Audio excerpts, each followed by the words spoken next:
Assalamualaikum warahmatullahi wabarakatuh. Banyak orang yang meremehkan dan memandang sebelah mata tukang ojek. Tapi saya santai saja, karena hidup ini memang tidak pernah lepas dari komentar orang lain. Karena menurut saya, apapun pekerjaan dan profesi kita di dunia ini adalah mulia selama pekerjaan itu halal, dan termasuk sebagai tukang ojek.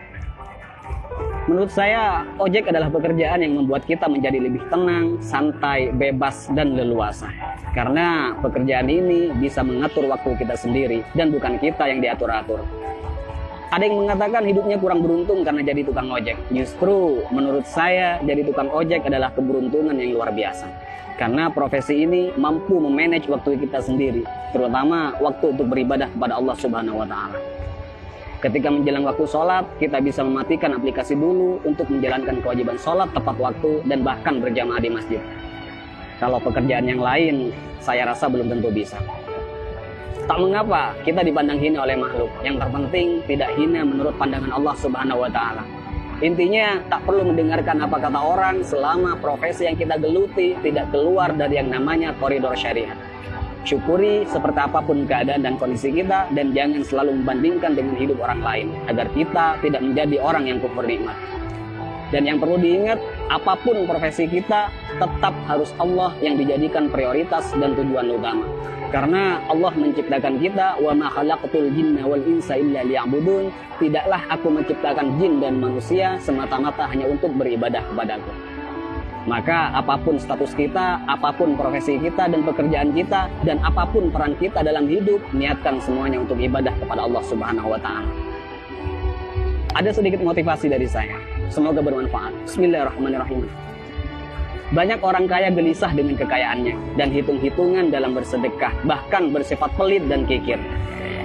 Banyak artis bercerai padahal pasangannya sempurna, kaya, ganteng dan cantik. Banyak pejabat korupsi padahal puluhan juta gaji dari jabatannya. Banyak polisi yang tak mengayomi tapi malah memeras rakyat. Ada yang mengatasnamakan perjuangan malah menilap dana bos. Banyak pembisnis sukses tapi tidak jujur. Banyak yang masih bergelut dengan riba hanya untuk gaya hidup. Ada yang menguasai banyak ilmu agama tapi gemar bermaksiat dan tak mengamalkan ilmunya.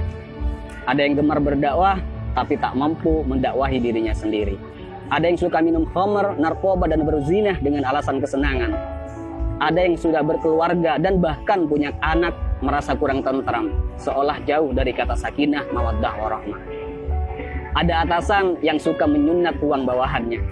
Ada seorang guru atau karyawan yang suka korupsi dan bahkan korupsi waktu. Ada yang punya proyek dan tidak jujur dengan proyeknya. Banyak dokter, perawat, dan bidan yang tidak lemah lembut, tidak jujur, dan bahkan terkadang tidak memanusiakan pasiennya.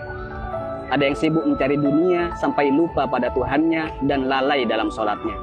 Dan masih banyak lagi kasus-kasus yang tidak bisa saya sebutkan semuanya. Mari kita berpikir, kenapa mereka demikian?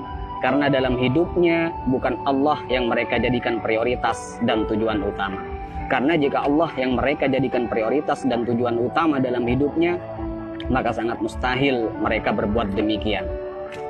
Wa may yuhajir fi sabilillahi yajid fil ardi muraghaman katsiran wa sa'a. Ayo kita berhijrah. Karena ketika kita berhijrah dan lalu Allah kita jadikan prioritas dan tujuan utama dalam hidup, maka Allah akan meluaskan rezeki dan kelapangan hati untuk kita.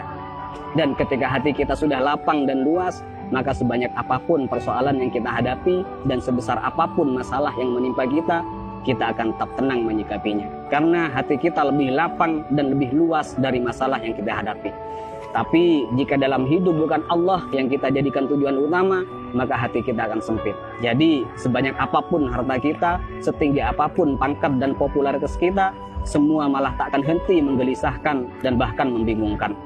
Karena hati yang sempit tak akan pernah merasa cukup dan bahkan akan menjadikan kita sebagai budak dunia yang tak akan pernah ada puasnya. Jadi sekali lagi buat teman-teman, tak usah malu apapun profesi dan pekerjaan kita. Selama itu halal, semua adalah pekerjaan yang mulia.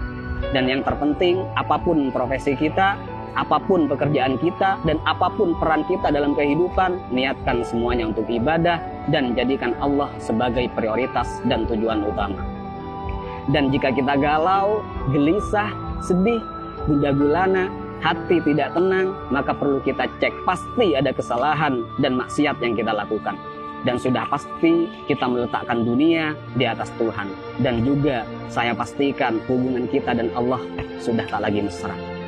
Jadi kesimpulannya, tolak ukur ketenangan dan kebahagiaan bukanlah kekayaan, bukan jabatan, dan bukan popularitas. Tapi tolak ukur ketenangan dan kebahagiaan adalah tergantung di mana letak Allah di hati kita. Assalamualaikum warahmatullahi wabarakatuh.